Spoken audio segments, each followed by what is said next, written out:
Chrono Trigger is a classic RPG that I ended up missing out on back in the day. We just finished playing it on my Twitch channel last week, and I had a ton of fun. This was a marvelous game, alright? A timeless classic, if you will. I played the SNES version, and I'm not really sure what the differences are. I don't know if it was the best version or the worst version, but I had fun nonetheless.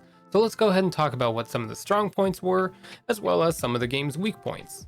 Let's talk about the battles first. The game uses the ATB system much like Final Fantasy IV around the time. You wait till the gauge fills up and then you select whatever action you want, which I personally prefer and is way more dynamic than the round-based combat of older Final Fantasy. You can choose between active and wait mode, which will decide whether or not time will keep going while you're selecting skills or items. Each party member has a unique set of skills and magic, and they learn more by getting tech points at the end of battles. This makes battling incredibly well balanced because yes, you do want to level up your characters and experience is super important, but tech points are also maybe even more important because you need them in order to learn more and powerful skills.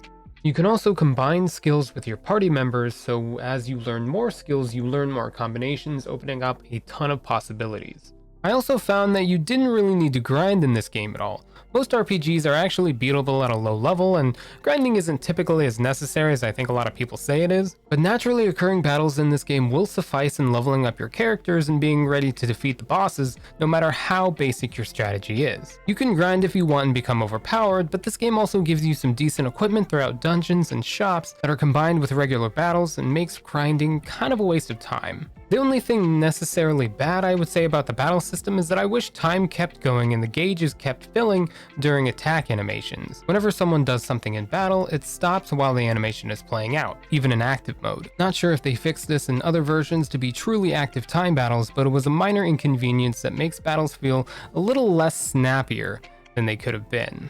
Let's move on to the visuals and music. They're both stunning.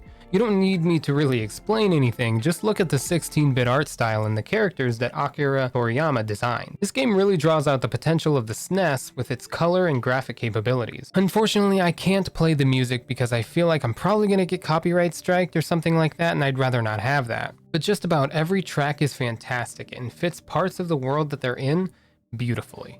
The story was alright. I'm not gonna say it was a 5-star novel, but I'm also not gonna say that it was bad. You played as the silent protagonist Chrono, but the story wasn't even about him. In fact, there's a section of the game where you can decide if you even want him or not. I feel like the cutscenes could have been a whole lot more interesting if he had some actual lines. I know that the goal of having a silent protagonist is usually so that players will project themselves onto the character for immersion, but when you have 3 party members and one of them never speaks, it kind of makes for some moments where it feels like there's a hole in the conversation. I'm not saying that all conversations are boring, but there were certainly times where it was lacking because of this. Luckily, all of the other characters, including Robo, were all full of personality and kind of offset the silence a little bit, so it kept it from getting too boring.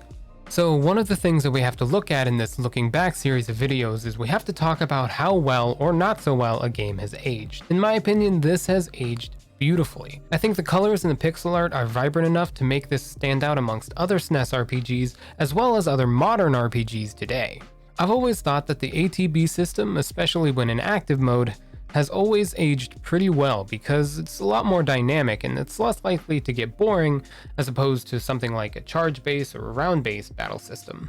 Yes, the whole waiting through animations bit hasn't aged all that well, but it didn't really take away from the overall experience. I'd highly recommend picking this game up whenever you get the chance. It's on Steam and it's actually on sale at the time of this recording. I've heard some not so great things about the Steam version, but I've also heard they might have fixed them up. I don't know, it reviews pretty positively. I haven't personally gotten it because I have the other versions. If you enjoyed the video, please go ahead and give it a like and subscribe to the channel if you'd like to see some more RPG discussion here in the future. And if you want to talk about anything that was covered in this video or videos prior, I do stream live on Twitch every Tuesday and Sunday, as well as one random day in between. Have a wonderful day, evening, night, wherever and whenever you are, and as always guys, stay crazy.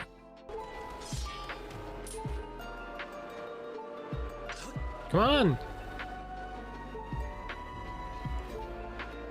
Are you serious? Charge up the strike!